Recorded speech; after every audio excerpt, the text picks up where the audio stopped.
कृषि में जलवायु परिवर्तन से होने वाले जोखिमों को कम करने के उपाय। ज्यादातर भारतीय किसान आज भी खेती के लिए मौसम पर निर्भर होते हैं और मौसम या जलवायु में परिवर्तन का प्रभाव सीधा इनकी खेती पर पड़ता है। या यूं कहिए कि पिछले कुछ सालों में जलवायु परिवर्तन ने खेती और खेती करने के तरीकों को बहुत प्रभावित किया है। अधिक पैदावार की चाहत ने मनमाने तरीके से खेती करने को प्रोत्साहित किया है। परिणाम स्वरूप पैदावार में तो वृद्धि हुई, लेकिन साथ ही साथ पर्यावरण का भी काफी नुकसान हुआ। इसलिए अब वक्त आ गया है जब हम पर्यावरण को नुकसान पहुंचाए बिना खेती में अपनी उपज बढ़ाने का तरीका ढूंढे। और ये सही तरीका है CSA अर्थात क्लाइमेट स्मार्ट एग्रीकल्चर। जरूरत से ज्यादा रासायनिक खादों का प्रयोग, खेतों की कई बार एवं गहरी जुताई, सिंचाई का अनियंत्रित तरीका, एक ही खेत पर सालों से एक ही फसल को लगाना, खेतों से जल निकासी का कोई तरीका नहीं होना, कीटनाशकों का अत्यधिक प्रयोग इत्यादि ऐसे कई कारण हैं जिसकी वजह से पर्यावरण का काफी नुकसान होता है। क्लाइमेट स्मार्ट एग्रीकल्चर हमें ये बतलाता है कि कैसे हम अपनी खेती के तरीकों में बदलाव कर उपज को बढ़ा सकते हैं और उससे होने वाले पर्यावरण के नुकसान को भी कम कर सकते हैं। आज हम विस्तार से इस बात पर चर्चा करेंगे कि कैसे खेती में जलवायु परिवर्तन से होने वाले जोखिमों को कम कर सकते हैं। इसके कई तरीके हैं, जैसे पहला, प्रतिरोधी किस्म के बीजों का उपयोग कर। अब हमें अपनी फसल के लिए ऐसे बीजों का चुनाव करना होगा जिस पर खराब मौसम या प्रतिकूल मौसम का कम से कम प्रभाव पड़े और उपज में भी वृद्धि हो। दूसरा, मिट्टी की गुणवत्ता को बरकरार रखना। बेहतर उपज के लिए मिट्टी का स्वस्थ होना या उसकी गुणवत्ता को बरकरार रखना बहुत जरूरी है।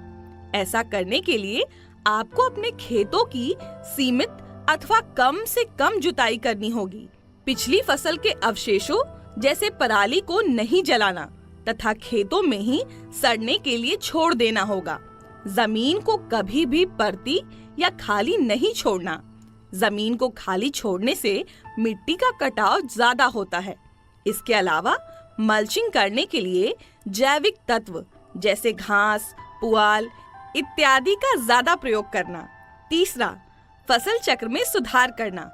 फसल चक्र में विविधता लाकर, मतलब कि हर साल अलग अलग फसल लगाकर आप अपने फसल में लगने वाले रोग के चक्र को तोड़ सकते हैं। इससे बीमारी से होने वाले नुकसान से भी बच सकते हैं और मिट्टी की गुणवत्ता में भी सुधार होता है, जिससे अच्छी फसल मिलती है। चौथा, जैविक तथा एकीकृत कीट प्रबंधन है। इसके तहत आपको कीट प्रबंधन की ऐसी विधियों को प्रोत्साहित करना होगा जिससे फसलों में रोग कम लगे, पर्यावरण का नुकसान कम हो और उपज भी अच्छी मिले। इसके लिए आपको फसल लगाने से पहले मिट्टी की जांच करवानी होगी और बीज का उपचार करना होगा।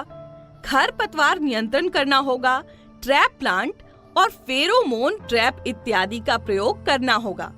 पांचवा, नाइट्रोजन युक्त रासायनिक खाद का संतुलित एवं समुचित प्रयोग करना होगा जिससे मिट्टी को कम से कम नुकसान हो। छठा, जल संरक्षण या पानी का बचाव है। खेती में पानी की बर्बादी एक बड़ी समस्या है। किसानों को इस बात का एहसास करना जरूरी है कि जरूरत से ज्यादा और जरूरत से कम पानी दोनों ही फसलों को नुकसान पहुंचाते हैं। इसलिए अपनी फसलों की सिंचाई जरूरत के हिसाब से करें। ड्रिप सिंचाई या स्प्रिंकलर से सिंचाई इसका बेहतर उपाय है। वर्षा के पानी को ठीक से जमा कर उसका खेती में प्रयोग करना भी इसका एक बेहतर उपाय है। और अंत में, फसलों का बीमा कर आप अपनी खेती में होने वाले नुकसानों को कम कर सकते हैं। इस प्रकार आप इन सभी उपायों को अपनाकर एक तरफ अपनी उपज को बढ़ा सकते हैं, वहीं दूसरी तरफ जलवायु परिवर्तन से होने वाले नुकसानों को भी कम कर सकते हैं और स्मार्ट किसान बनने की राह में एक कदम आगे बढ़ सकते हैं।